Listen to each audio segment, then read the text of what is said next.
ഇന്ത്യയിലുണ്ടായാലും വെച്ച് ഏറ്റവും വലിയ ദുരന്തമാണ് നമ്മുടെ വയനാടിലുണ്ടായത്. ഏകദേശം 250 ആൾക്കാരെ മരണപ്പെടുകയും ഇനിയും ഒട്ടനവധി ആൾക്കാരെ കണ്ടെത്താനും ഉണ്ട്. ഇതേപോലുള്ള പ്രകൃതി ദുരന്തങ്ങൾ വരുമ്പോൾ മാത്രം നമ്മൾ ഓർക്കുന്ന ഒരാളുണ്ട്, അല്ലാത്തപ്പോഴൊക്കെ തള്ളിപ്പറയുന്ന ആള് Madhav Gadgil.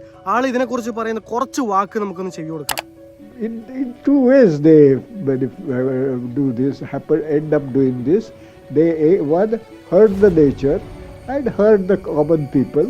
But then they fill their pockets. അതെ, പച്ചയായ സത്യം മാത്രം. കുറെ ആൾക്കാരെ പോക്കറ്റ് നിറയ്ക്കാൻ വേണ്ടിയിട്ട് പ്രകൃതിയെ മനുഷ്യന്മാരെ ചൂഷണം ചെയ്ത് കുറെ ആൾക്കാർ കാശുണ്ടാക്കും. ഓൾറെഡി ഇതിന് മുന്നറിയിപ്പ് കേന്ദ്ര സർക്കാർ കൊടുത്തിട്ട് പോലും അതിന് വഹ വയ്ക്കാതെയാണ് ഇരുന്നത്. ഇത്രയും വലിയ അതിശക്തമായ മഴയും ലാൻഡ് സ്ലൈഡും ഉണ്ടാവുമെന്ന് മുന്നറിയിപ്പ് കൊടുത്തിട്ട് എന്തുകൊണ്ട് ഈ ലാൻഡ് സ്ലൈഡ് ഉണ്ടാവാൻ സാധ്യതയുള്ള സ്ഥലങ്ങളിൽ നിന്ന് ആൾക്കാരെ മാറ്റിയില്ല? അവിടെയും പൊളിറ്റിക്സ് കളിച്ചു, വൃത്തികെട്ട പൊളിറ്റിക്സ്. അതുകൊണ്ടാണ് ഇത്രയും പാവപ്പെട്ട ജനങ്ങൾ നമ്മുടെ കേരളത്തിൽ മരണപ്പെട്ടത്. ഒരുപാട് സങ്കടത്തോടു കൂടിയാണ് ഈ കാര്യം നിങ്ങളോട് പറയാൻ പറ്റുള്ളൂ. ഇനിയെങ്കിലും നിങ്ങൾ ഇതിനെതിരെ പ്രതികരിച്ചില്ല, ഇതിനെതിരെ ഒച്ച വെച്ചില്ല എന്നുണ്ടെങ്കിൽ ഇതേപോലുള്ള വൻ ദുരന്തങ്ങളായിരിക്കും നമ്മുടെ കേരളത്തെ കാത്തിരിക്കുന്നത്.